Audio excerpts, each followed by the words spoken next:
அஸ்ஸலாமு அலைக்கும். எல்லா புகழும் இறைவனுக்கே. ஒரு சமுதாயம் ஒரு நாட்டுல நல்ல நிலையில இருக்கணும்னா அதுக்கு முக்கியம் கல்விங்க.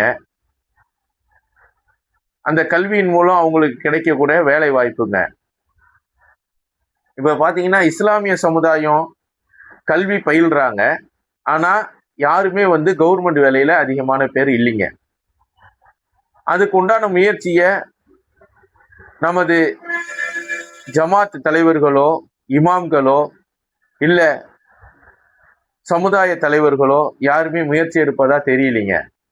சில இடங்கள்ல சில பேர் இந்த கல்வி கூடங்கள், பயிற்சி நிலையங்கள் செய்யறாங்க. ஆனா அனைத்து ஊர்லயுமே நம்ம ஐஏஎஸ் பயிற்சி வழங்கலாம், ஐபிஎஸ் பயிற்சி வழங்கலாம், தமிழ்நாடு குரூப் தேர்வுக்கு உண்டான பயிற்சிகள் வழங்கக்கூடிய வாய்ப்பு அதிகமா உள்ளதுங்க.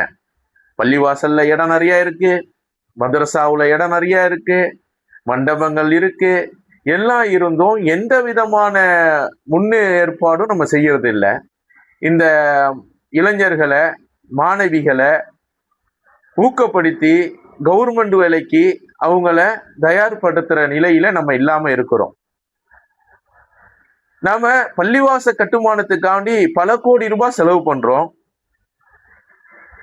இஃப்தார் நிகழ்வுக்காண்டி பல லட்சம் ரூபாய் செலவு பண்றோம். சகர் சாப்பாட்டுக்காண்டி பல லட்சம் ரூபாய் செலவு பண்றோம். ஆனா இந்த கல்விக்காண்டி நம்ம செலவு செய்யறோமானா இல்ல. கல்விக்காண்டி எந்த ஒரு முயற்சியுமே எடுக்கிறது இல்ல. பாத்தீங்கன்னா பல ஊர்கள்ல பெண்கள் மதரசா மட்டும் ரன் பண்ணிட்டு இருக்காங்க, ஆண்கள் மதரசா, அரபி மதரசா ரன் பண்ணிட்டு இருக்காங்க. ஆனா இந்த உலகத்துல உலக கல்விக்காக, கவர்மெண்ட் வேலைக்காக ஐஏஎஸ் அகாடமி, ஐபிஎஸ் அகாடமி, இப்படி பல பேர் பல பிரைவேட் கம்பெனி நடந்துகிட்டு இருக்கு. ஆனா நமக்கு எல்லா வாய்ப்பும் இருந்தும் நம்ம எந்த வாய்ப்பையும் பயன்படுத்தாம, இந்த மக்களுக்கு பயனுள்ளதா ஆக்காம, நிறைய பணங்களை இந்த மாதிரி இஃப்தார் நிகழ்ச்சிக்காகவும் சகர் சாப்பாட்டுக்காகவும் செலவு பண்ணக்கூடிய பணங்களை சேகரித்து இருக்கிற பள்ளிவாசலை இடிச்சிட்டு கட்டுறோங்க. அழகான பள்ளிவாசலா இருக்கு, பழமை வாய்ந்த பள்ளிவாசல்களே காணு.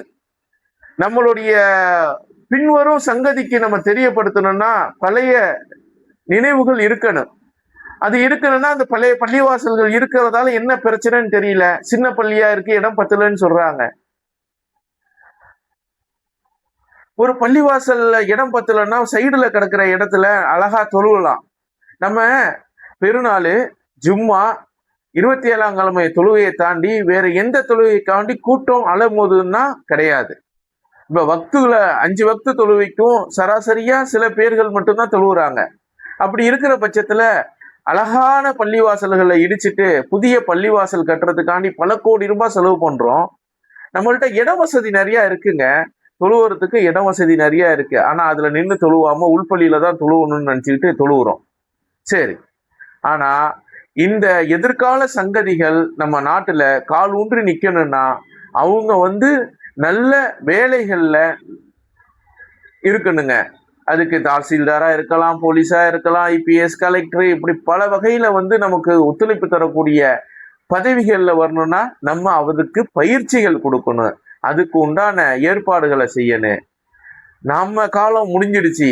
இனி வரும் காலங்கள்ல இந்த இளைஞர்கள், நம்மளுடைய சமுதாய மக்கள் இங்க நல்ல நிலையில இருக்கணும்னா அவர்களுக்கு உண்டான பயிற்சிகளை கொடுத்து அவர்களை இந்த நாட்டுல சிறப்பா வாழணும்னா அவர்கள் அரசாங்க பதவியில நல்ல நிலையில இருந்தால் மட்டுமே நம்மளுடைய கோரிக்கைகள் நிறைவேற்றப்படும் என்பதை மனதில் வச்சு இன்ஷா அல்லாஹ் அந்தந்த ஊர் நிர்வாகிகளும் ஊர் தலைவர்களும் இமாம்களும் இதுக்கு முக்கியத்துவம் கொடுத்து இதுக்கு உண்டான ஏற்பாடை செய்யணும். வரக்கூடிய காலங்கள்ல இன்ஷா அல்லாஹ் இதுக்கு உண்டான ஏற்பாடு செய்வீங்கன்னு நான் நினைக்கிறேன்.